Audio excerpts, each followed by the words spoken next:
Hi guys, ഇത് നമ്മുടെ മരിച്ചുപോയ കൊല്ലം സുധിച്ചേട്ടൻ്റെ വൈഫ് രേണു, പിന്നെ കോഴിക്കോട് ദാസേട്ടൻ കൂടിയിട്ടുള്ള റീലാണ്. അപ്പം നമ്മളെ ചാന്തുപൊട്ട് സിനിമയിൽ ആ പാട്ടിൻ്റെ റീൽ ചെയ്താണ്. അപ്പം ഇതിനൊരുപാട് വിവാദങ്ങൾ വന്നിരുന്നു. അപ്പം വിവാദങ്ങളും കമൻറ്റുകളും ഒരുപാട് വൃത്തികെട്ട കമൻറ്റുകളും വന്നിരുന്നു. അപ്പോൾ അതിനെക്കുറിച്ച് നമ്മൾ സംസാരിക്കാൻ വെച്ചിട്ടാണ് നമ്മൾ ഈ വീഡിയോയുമായിട്ട് വന്നത്. ഭയങ്കരമായിട്ട് നെഗറ്റീവ് കമൻറ്റാണ് ഇതിൽ 75% ഉണ്ടായിരുന്നത്. അപ്പോൾ പുതിയൊരു വീഡിയോക്ക് എല്ലാവർക്കും സ്വാഗതം. കുറച്ച് ദിവസങ്ങളായി ഞാൻ കുറച്ച് വീഡിയോ ഒക്കെ ചെയ്തിട്ട് ഒരുപാട് തിരക്കായിരുന്നു, ഒരുപാട് തിരക്കുകളും കാര്യങ്ങളായിരുന്നു. അതിൻ്റെ ഈ സമയത്ത് വീഡിയോ ചെയ്യാനൊരു സമയം കിട്ടിയില്ല. അപ്പോൾ നമ്മൾ ഇന്ന് രാവിലെ റീൽ കണ്ടിരുന്നു. അപ്പം നമ്മളെ ദാസേട്ടൻ കോഴിക്കോടും നമ്മളെ മരിച്ചുപോയ സുധിച്ചേട്ടൻ്റെ വൈഫായിട്ടുള്ളൊരു ചാന്ത് പൊട്ട് ആ മൂവിയിൽ ആ പാട്ടിലൊരു റീൽ കണ്ടിരുന്നു. അതിന് താഴെ വന്ന കമൻറ്റുകൾ വായിച്ചു നോക്കിയതിന് ശേഷമാണ് ഇപ്പോൾ ഞാൻ വീഡിയോ അങ്ങ് ചെയ്ത്. അപ്പോൾ ഒരുപാട് കമൻറ്റോടുകൾ പലതും പറയുന്നുണ്ട്. എന്താ സുധി ചേട്ടനുള്ള സമയത്ത് നിങ്ങൾ റീലും ചെയ്തിട്ടില്ലയോ, സുധി ചേട്ടൻ്റെ ആത്മാവത് കണ്ട് സന്തോഷിക്കുന്നുണ്ടാവും, പിന്നെന്തൊക്കെയോ അങ്ങനെ പല ഇതും പറഞ്ഞു. ഇനി എന്തൊക്കെ കാണണം എന്നൊക്കെ പറഞ്ഞിട്ട് അങ്ങനെ പല കമൻറ്റുകളും പറയുന്നുണ്ട്. അപ്പോൾ ഞാൻ ഈ കമൻറ്റുകൾ പറയുന്നവരോടൊക്കെ ഞാൻ ചോദിക്കും, ഈ കമൻറ്റ് പറയുന്നവരൊക്കെ വെറുതെ 4 കമൻറ്റ് ചെയ്യാന്നല്ലാതെ അവർക്ക് ചിലവിന് ആര് കൊടുക്കുന്നത്, ഈ കമൻറ്റുകൾ കൊടുക്കുന്നില്ല. പിന്നെ അവർക്കും ജീവിക്കണ്ട. അപ്പോൾ അവർക്ക് ജീവിക്കാൻ ഒരു വരുമാന മാർഗമായിട്ടാണ് അവരിത് കൊണ്ട് നടക്കുന്നത്. അപ്പോൾ പലരുണ്ട് അങ്ങനെ എന്തൊക്കെയോ പറയുന്നുണ്ട്. അപ്പോൾ നിങ്ങൾ ആദ്യം അവർക്ക് ചിലവിന് കൊടുക്കണ്ടോ? ഇല്ലല്ലോ. പിന്നെ എന്താ നിങ്ങൾക്ക് പറയാൻ എന്താ അധികാരമില്ലേ? തോന്നെ കമൻറ്റുകളുണ്ട്, പല ചില ഇതൊക്കെ ഉണ്ട്, പച്ച തെറികളൊക്കെ പറയുന്നുണ്ട്. എന്നിട്ടും അവർ ഒരുപാടൊന്നും അതിന് പ്രതികരിച്ച് സംസാരിച്ച് ഞാൻ കണ്ടില്ല. അപ്പം അവർ ജസ്റ്റ് ഒന്ന് ചിരിച്ചും കളിച്ചും എന്നൊക്കെ പറയുന്നുള്ളപ്പോൾ അപ്പോൾ അവർക്ക് ഇഷ്ടമാണെങ്കിൽ അവർ ചെയ്തോട്ടെ, അതിനിപ്പോൾ എന്താ പ്രശ്നം? അവർക്ക് ഇപ്പോൾ ഞാൻ പറഞ്ഞില്ലേ, അവർ ഭർത്താവ് മരിച്ചു, സംഭവം ശരി. ഇനി ജീവിതകാലം മുഴുവൻ അവർ വെള്ളസാരി എടുത്ത് ഇത് ആലോചിച്ച് ജീവിക്കണോ?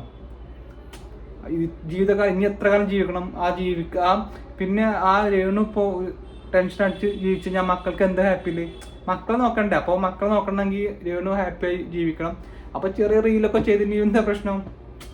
ചിലവർക്കാണ് ഭയങ്കരമായിട്ട് കുരു പൊട്ടിനാകുമ്പോൾ ആ റീല് കണ്ടപ്പോൾ പലർക്കും എന്തൊരു കുരു പൊട്ടലായിരുന്നല്ലോ.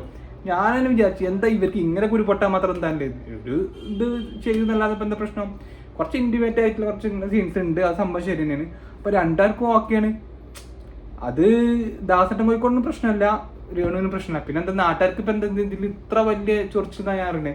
കുറച്ച് കമൻറ്റോളുകൾ വന്നിട്ടുണ്ട്, എന്തൊക്കെയോ കമൻറ്റ് ഇടാൻ വേണ്ടിയിട്ട് എന്തൊക്കെയോ കമൻറ്റ് ഇടാൻ കുറച്ച് ആൾക്കാർ വന്നിട്ടുണ്ട്. കമൻറ്റോളുകളൊക്കെ ഞാൻ വിചാരിക്കണ് 2 പാരഗ്രാഫ് 3 പാരഗ്രാഫ് എഴുതി കമൻറ്റ് ഇട്ടവരൊക്കെ ഉണ്ട്.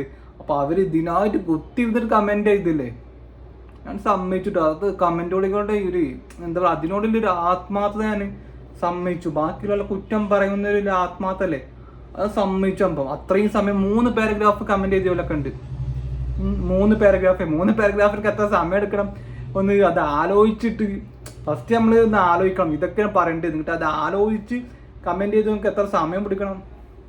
കമൻറ്റുകളെ കാറ്റിനെ സമ്മതിച്ചിട്ടാകുമ്പോൾ എന്തിനാ വെറുതെ അവരുടെ ജീവിതമാണ്. അവർക്ക് ഓക്കെ ആണെങ്കിൽ പിന്നെ നിങ്ങൾ വെറുതെ വെറുപ്പിക്കാൻ നിൽക്കണേ? അവർക്കത് ഓക്കെയാണ്, കാരണം അവരെ ഹാപ്പി ആയാലും അവരെ മക്കളെ നോക്കണം. 2 മക്കളുണ്ട്, മക്കളെ നോക്കണം. ഇപ്പോൾ സുധിച്ചോട്ടം മരിച്ചു വെച്ചിട്ട് അവർക്ക് ജീവിതകാലം മുഴുവൻ ഇത് ആലോചിച്ച് ജീവിക്കാൻ പറ്റുമോ? ഇതാലോചിച്ച് നമുക്ക് കരഞ്ഞ് ജീവിക്കണം എന്നാണ് നിങ്ങൾ പറയുന്നത്. അതൊക്കെ കാലം കഴിഞ്ഞു. ഇനിയിപ്പോൾ അവർക്കും ജീവിക്കണം, അവരുടെ മക്കളെ നോക്കണം. അപ്പോൾ അവർ കുറച്ച് ഹാപ്പി ആയിട്ട് ജീവിക്കുമ്പോൾ ജനങ്ങൾക്ക് ഇത്രയും പൊക്കി വെച്ച ജനങ്ങൾ തന്നെ താഴ്ത്തിടുമ്പോൾ ഇപ്പോൾ ജനങ്ങൾ ഒരു സമയത്ത് പൊക്കി വെക്കും, ഒരു സമയത്ത് നമ്മൾ താത്തിടും. ആ ചേച്ചി നമ്മൾ നോക്കിയിട്ട് കാര്യമില്ല. അപ്പോൾ ഇതിനൊക്കെ കമൻ്റൊക്കെ വായിച്ച് നോക്കണം. കമൻ്റൊക്കെ വായിച്ച് നമുക്ക് തന്നെ പ്രാന്തിരിക്കും. അത്രയും നല്ല കമൻറ്റ്, അത്രയും 2-3 പാരഗ്രാഫൊക്കെ എഴുതണമെങ്കിൽ എത്ര സമയം എടുക്കണം? എത്ര സമയം എടുക്കണം ഒരു 2-3 പാരഗ്രാഫ് എഴുതണമെങ്കിൽ? അത്രയും ഇതിന് വേണ്ടിയിട്ട് എഫേർട്ട് ചെയ്തിട്ട് സമ്മതിച്ചാണ്. അപ്പോൾ ഞാൻ പറഞ്ഞില്ലേ, അവരുടെ ജീവിതമാണ്. അവർ ഹാപ്പി ആണെങ്കിൽ അവർ ഹാപ്പിയായി ജീവിക്കട്ടെ. അവർ റീൽ ചെയ്യണമെങ്കിൽ ഇപ്പോൾ നമുക്ക് എന്താണ്? ഇപ്പോൾ ബാക്കികൾക്കാണ് ഇപ്പോൾ കുരു പൊട്ടുന്നത്.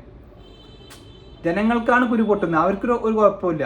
അവർ തന്നെ ഇന്ന് ഇൻ്റർവ്യൂ പറഞ്ഞിട്ടുണ്ട്, എനിക്ക് പ്രശ്നമില്ല. പിന്നെ തന്നെ ജനങ്ങൾക്ക് എന്താ പ്രശ്നം? അവർ ഓക്കാണെങ്കിൽ പിന്നെ എന്താ? അവർക്കും അവരുടെ വീട്ടുകാർക്കും പ്രശ്നമില്ല. പിന്നെന്താ പ്രശ്നം? അവർ റീൽ